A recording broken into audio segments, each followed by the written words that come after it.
تشریف لے کے آ رہے ہیں میں ملتمس ہاں تمامی دوست آپ محبت نال رستہ کلیئر کرن گے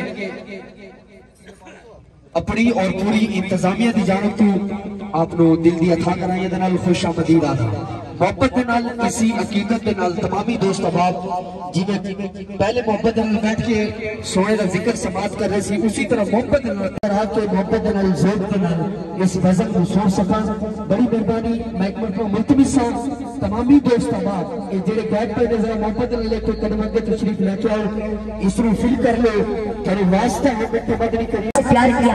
اچھا یہ جو اب میرے بھائی بیٹھے ہیں نوجوان بھائی یہ واقعہ ان کے لیے توجہ سے سننا۔ حضرت سالبہ 16 سال کا بچہ ہے، 16 سال کی عمر میں نبی کریم سے عشق کیا، 16 سال کی عمر میں نبی کریم سے پیار کیا۔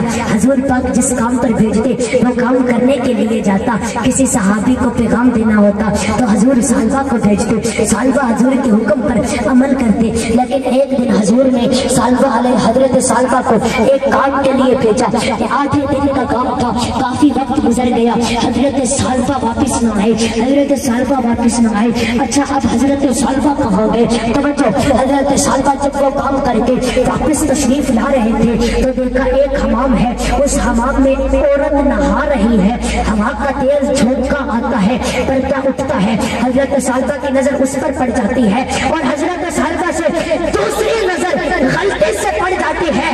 تو جب دوسری نظر پڑ جاتی ہے نا، حضرت سالبہ کے دل میں کچھ رغبت ہوئی، کچھ ملان ہوا، حضرت سالبہ کے دل میں خیال آیا کہ اے سالبہ آج یہ مجھ سے کیا ہو گیا؟ تو نے اس عورت کو دیکھ لیا، تو نے اس عورت کو دیکھ لیا، اس حالت میں دیکھ لیا۔ سالبہ دنیا تجھے عاشق مصطفیٰ کہتی ہے، دنیا تجھے خاتم مصطفیٰ کہتی ہے، دنیا تجھے آقا کا خاتم کہتی ہے۔ اے سالبہ آج تجھ سے یہ کیا ہو گیا؟ تو نے اس عورت کو دیکھ لیا۔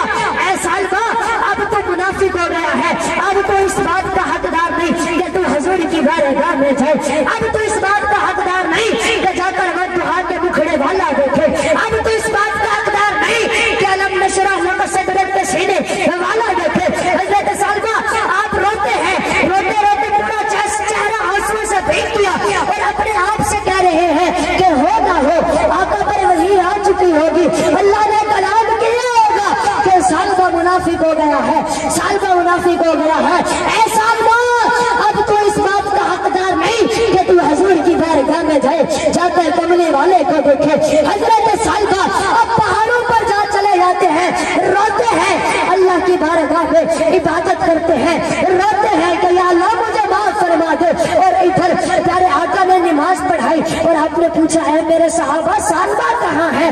تو صحابہ عرض کرنے لگے یا رسول اللہ آپ نے وہ کام کے لیے بھیجا تھا، تب سے سالبہ واپس نہیں آئے، تب سے سالبہ واپس نہیں ہے۔ سرکار نے فرمایا جاؤ جا کر میرے سالبہ کو تلاش کرو۔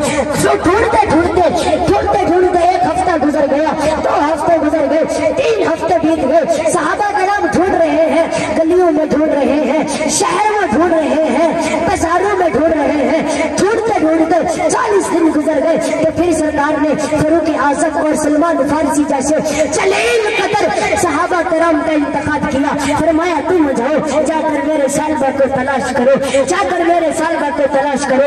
فاروق اعظم ڈھونڈ رہے ہیں، گلیوں میں ڈھونڈ رہے ہیں، محلات میں ڈھونڈ رہے ہیں۔ آخرکار وہ وقت آیا کہ جب آپ شہر میں گئے جہاں پر بڑے بڑے پہاڑ تھے تو وہاں پر آپ نے چرواہوں سے پوچھا کہ اتنی کٹ ایسی شکل والا بچہ تم نے دیکھا ہے؟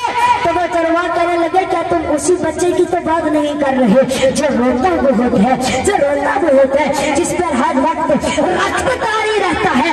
کیا تم اسی بچے کی تو بات نہیں کر رہے؟ تو آپ نے فرمایا کس رونے والے بچے کی بات کر رہے ہو؟ تو وہ کہتے ہیں جب ہم رات کو سوتے ہیں نا ان بلند پہاڑوں سے کسی بچے کے رونے کی آواز آتی ہے، چیخیں آتی ہے، چیخیں مارتا ہے، زور زور سے اللہ کو پکارتا ہے یا اللہ مجھے معاف فرما دے۔ اب ہمیں پتہ نہیں ہے کہ اس سے کیا غلطی ہو گئی ہے۔ تو حضرت فاروق اعظم کہنے لگے وہ کس وقت آتا ہے؟